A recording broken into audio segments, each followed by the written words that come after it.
Hello friends and welcome to the Exams Made Simple, and we are back again with the Hindu Complete Newspaper Analysis for 23rd of April 2019. So let's start with the questions first. First question is Khetri, Kolar, Sindri and Jharia are associated with copper, gold, fertilizer and coal, copper, gold, coal and iron, copper, gold, coal and gypsum, या iron, gold, coal and copper. Very easy question but a very good question also. Do try to answer. Question number 2 is 200 centimeter of rainfall, 20 degree of temperature and well drained land is ideal for the cultivation of A, rice, B, tea, C, coffee या D, rubber. Question number 3 is maximum production of paddy per unit water consumption can be best achieved in a. Option A is non-porous soil, B, porous soil, C, impervious soil या D, soil that allows slow percolation. So these are the 3 questions for you today. Please do try to answer these questions in the comment section below. Now friends, those who want to get the current affairs PDF है, जिनको लगता है उनका current affairs तैयार नहीं है, they can get it from the links given in the description and comment section below. Now CGI violated the procedure by hearing own case. अब basically CGI ने वायलेट क्या किया है? CGI ने वायलेट किया है प्रिंसिपल ऑफ नेचुरल जस्टिस को. देखो, प्रिंसिपल ऑफ नेचुरल जस्टिस के अंतर्गत दो चीज़ें आती हैं. There are two principles under the natural justice. First is nemo judex in causa sua, मतलब कि no man can be a जज इन हिज ओन केस. आप खुद के केस को जज नहीं कर सकते. आप नहीं बोल सकते कि आपने सही किया गलत किया, क्योंकि हर व्यक्ति क्या बोलता है? मैंने सही किया. तो first is nemo judex in causa sua. Second is audi alteram partem, मतलब दूसरी साइड को सुनो तो एटलीस्ट दूसरी साइड की को अपनी सफाई पेश करने का मौका तो देना ही चाहिए. तो you have to hear the second other side as well. These are the two principles and वो दोनों यहाँ पे वायलेट हुए, क्योंकि आप जानते हैं कि Ranjan Gogoi who is the 46th chief justice of India, उन्होंने खुद के केस को हेड भी किया, अपनी बेंच को हेड किया. Second news that USA has ended the waiver for India on Iran oil. आप सबको पता है कि 180 दिनों का वेवर मिला था. हम ईरान के साथ ऑयल में डील कर रहे थे, ईरान के ऊपर सैंक्शंस लगे. यूएसए ने कहा ठीक है 6 महीने तक आप करो, उसके बाद हम बंद कर देंगे. तो इंडिया को उम्मीद थी कि वो रिन्यू कर देंगे, बंद नहीं करेंगे, बट फाइनली 180 डेज का पीरियड ओवर होते ही यूएसए ने इसको बंद कर दिया. Now they have not renewed and end कर दिया है waiver. Okay, so that is the thing which you need to remember. अब हमको ईरान के साथ ट्रेड बंद करना पड़ेगा ऑयल का, है ना. So that is the thing. Now let's move to the next pages. आगे की तरफ मूव करते हैं. क्या न्यूज़ आइटम है? यहाँ तो कोई नहीं है, कोई खास न्यूज़ नहीं है. यहाँ पे है वायनाड वाइल्ड लाइफ सेंचुरी के बारे में है. तो वायनाड वाइल्ड लाइफ सेंचुरी कहाँ लोकेटेड है आपको याद रखना. It is in Kerala. It is in Kerala and it is an integral part of Nilgiri biosphere reserve. It is an integral part of Nilgiri biosphere reserve. तो ये भी आपको याद रखना है, दिमाग में कभी पूछ सकते हैं. IMA threatens agitation over bridge course proposal.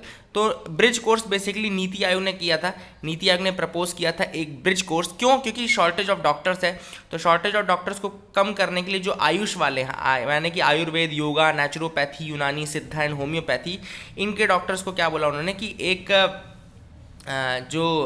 Bridge course करा के इनको भी आगे उधर साइड वही वाली चीज़ें कराने लगेंगे जो MBBS या उसका प्रॉपर कोर्स करने के बाद लोग करते हैं. ओके, तो यहाँ पे काफ़ी कंसर्न्स हैं, काफ़ी जो डॉक्टर्स हैं वो यहाँ से खुश नहीं है. IMA यानी कि इंडियन मेडिकल एसोसिएशन ने भी थ्रेटन किया है कि एजिटेशंस हो सकते हैं ब्रिज कोर्स को लेकर. तो ब्रिज कोर्स किसने सजेस्ट किया था याद रखिएगा, नीति आयोग ने आयुष वालों के लिए किया था. So that is not going to happen now. Okay, Lokpal would work from a 5-star hotel in New Delhi. तो the country's first Lokpal, the anti corruption ombudsman, ये जो इनका ऑफिस रहेगा एक 5-star होटल में रहेगा. जो यहाँ के जो पहले लोकपाल है इंडिया के, वो कौन है? पिनाकी चंद्र घोष. याद रखिएगा, he took the oath as the chairperson of the Lokpal. Oath लेनी पड़ती, ये भी याद रखिएगा.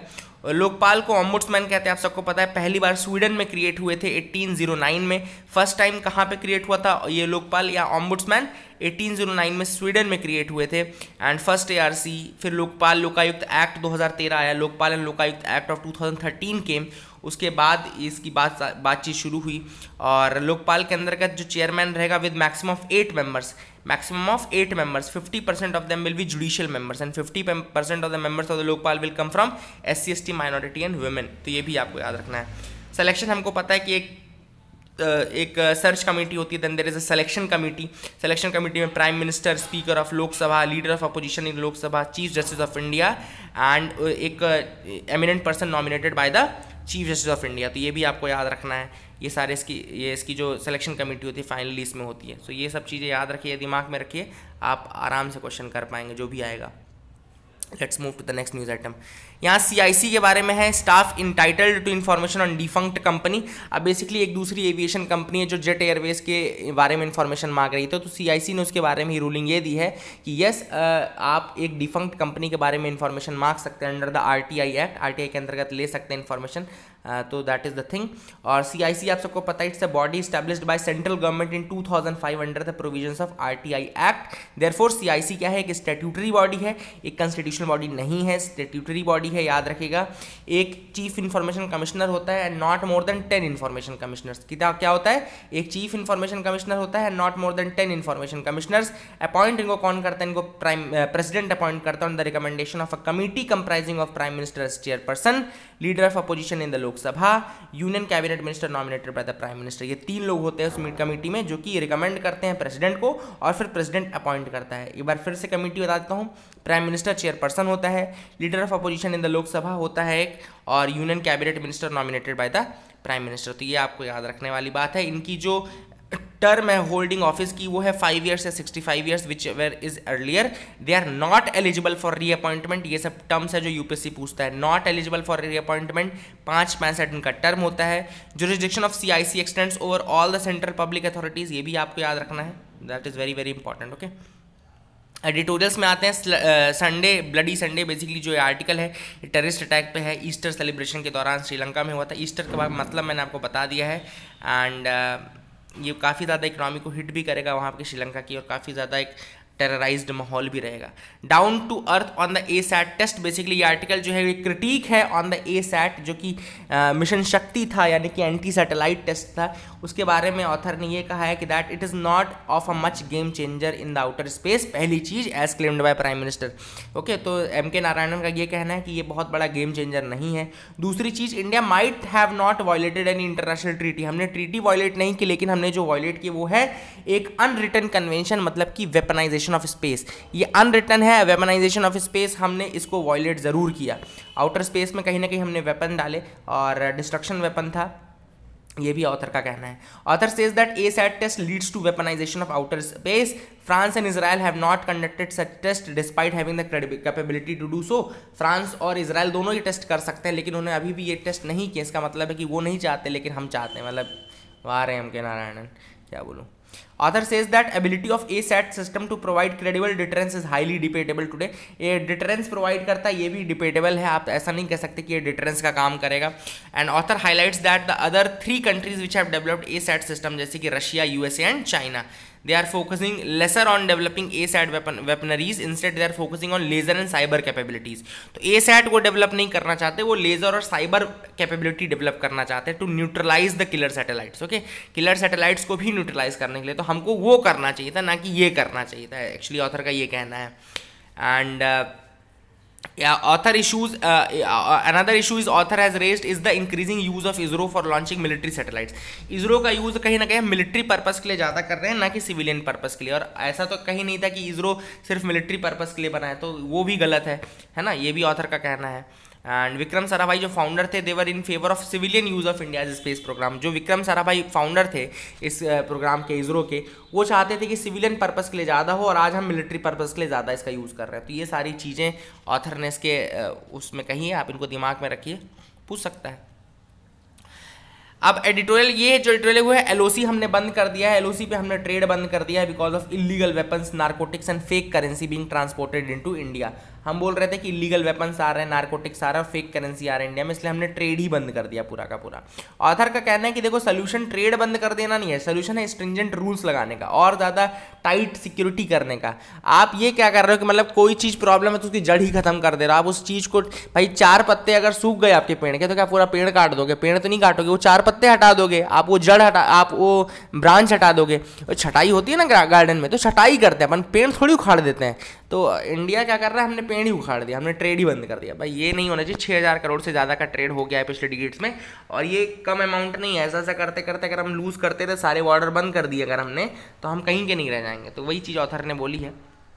A half written promise basically article जो है sexual and reproductive health of women के ऊपर है।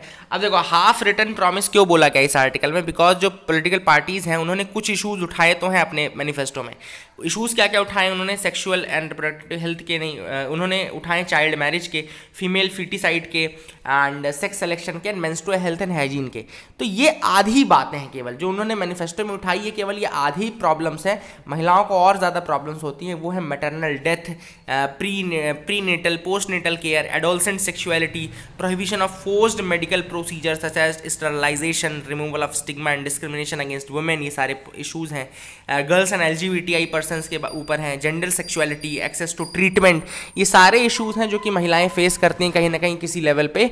और जो पॉलिटिकल पार्टीज़ हैं वो क्या कर रही हैं, पॉलिटिकल पार्टीज़ केवल आधी चीज़ों को उठा रही हैं। They are doing the half promises, they are not taking the full issues, and वो केवल आधी चीज़ों को ही उठा रही हैं। तो ये वाली जो चीज़ है वही हाफ रिटर्न प्रॉमिस है, मतलब कि आपने आधी चीज़ों पे तो फोकस किया लेकिन आधी प्रॉब्लम्स को एज इट इज़ रहने दिया, तो वो चीज़ है यहाँ पे। The court is not above constitution, जो ये आर्टिकल है इसके बारे में सेम वही चीज़ है कि जो अभी रिसेंटली हुआ है, CGI ने खुद के केस को हियर किया है, प्रिंसिपल ऑफ नेचुरल जस्टिस को ब्रेक डाउन किया है। तो कहीं ना कहीं इसी के ऊपर ये आर्टिकल है कि आप कॉन्स्टिट्यूशन के ऊपर नहीं है, you are there to uphold the constitution not to oppose the constitution, basically वही सारी चीज़ें हैं। तो shaky fourth pillar, basically India's position जो प्रेस फ्रीडम इंडेक्स है उसमें 140 हो गई है, पहले अच्छी कंडीशन में थे, 138 पे थे, आई थिंक उसमें 2 पोजीशन का और लॉस हुआ है। 140th कंडीशन रैंक पर है इस समय हम, आउट ऑफ 180 कंट्रीज़, तो देख लीजिए हम कितने पीछे हैं। ओके, तो 2 रैंक का हमको नुकसान हुआ है। और अगर ब्रिक्स कंट्रीज़ में देखें तो ब्राज़ील 105 पे है, साउथ अफ्रीका 31 पे है, इंडिया 140 पे है, पाकिस्तान 142 पे है, हमसे पीछे हैं, रशिया 149 पे है, तो वो भी हमसे पीछे है, याद रखिएगा। चाइना 177 पे है, चाइना 177 पे है। Okay, so that is the thing, and ये सारी चीज़ें आप याद रखिएगा, है ना, दैट इज़ वेरी इंपॉर्टेंट। तो प्रेस फ्रीडम इंडेक्स निकालता कौन है, बेसिकली प्रेस फ्रीडम इंडेक्स निकालता है आपका रिपोर्टर्स विदाउट बॉर्डर्स, ये भी याद रखिएगा, रिपोर्टर्स विदाउट बॉर्डर्स निकालते हैं प्रेस फ्रीडम इंडेक्स। ओके, तो कौन निकालता है, reporters without border. USA warns nation against the trade with Iran, अब जैसे सैंक्शन बंद कर दिया उन्होंने, और उन्होंने USA ने काफ़ी ज़्यादा वार्न किया है, ओके, वार्निंग दी है लोगों को। अब याद रखिएगा, ओपेक के बारे में बता देता हूँ। OPEC basically stands for organisation of petroleum exporting countries, ये इंटर गवर्नमेंटल ऑर्गेनाइजेशन है, 14 नेशंस के द्वारा बनाई गई थी 1960 में। ओके, अब इसमें अभी कतर ने ओपेक छोड़ने की बात की थी, याद रखिएगा। Let's leave that news item अभी के लिए। And founded in 1916 Baghdad and headquartered since 1965 in Vienna. इसका हेडक्वार्टर कहाँ पर है, इसका वियना में हेडक्वार्टर है, उसके ऑस्ट्रिया की कैपिटल है, और याद रखिए आपका वियना में इसका हेडक्वार्टर है 1965 से। Originally it had 5 members, Iran, Iraq, Kuwait, Saudi Arabia, Venezuela. Qatar ने इसको 1961 में ज्वाइन किया था, लेकिन अभी कतर ने इसको छोड़ दिया है। Okay, Qatar has left this, तो ये भी आपको याद रखना है कि अभी रिसेंटली कौन सा मेंबर छोड़ा है ओपेक को, तो वो कतर है। ओके, ये भी आपको याद रखना पड़ेगा, पूछ सकता है। ओके, और ये बेसिकली एक तरीके से कार्टेल बनाते हैं। 40% of global oil production consume करते हैं, 30% of world's proven oil reserves हैं ओपेक के अंदर का, तो ये भी आपको याद रखना है। ब्रेंट क्रूड क्या है, basically Brent crude is a major trading classification of sweet light crude oil. Sweet light crude oil, Brent crude याद रखिएगा, ये बेंचमार्क प्राइस है for purchase of oil worldwide. Benchmark price किसको देख के तय होती है, ये देख के तय होती है ब्रेंट क्रूड को, एंड याद रखिएगा स्वीट लाइट क्रूड ऑयल होता है, स्वीट लाइट क्रूड ऑयल होता है। Okay, that is the thing which is important, please make sure you remember that. आगे की तरफ मूव करते, Ukrainian have choose comedian Zelensky, तो याद रखिएगा Volodymyr Zelensky is the new president of Ukraine, and वो कॉमेडियन है, ये भी आपको याद रखना है। ओके, यूक्रेनियन है एंड नाम क्या है, वोलोदिमिर ज़ेलेंस्की, तो that is the thing which is important, please make sure you remember this. अब यहाँ पे RBI में have 3 lakh crore excess capital, BOFAML, ये हम बताते हैं। पहले हम बताते हैं बिमल जालान कमेटी बनाई गई है। देखो, Bimal Jalan committee is going to submit a report on RBI's economic capital framework. तो याद रखिएगा, अगर आपसे कोई पूछे RBI's इकोनॉमिक कैपिटल फ्रेमवर्क के ऊपर किसकी रिपोर्ट है, तो बिमल जालान कमेटी की रिपोर्ट है।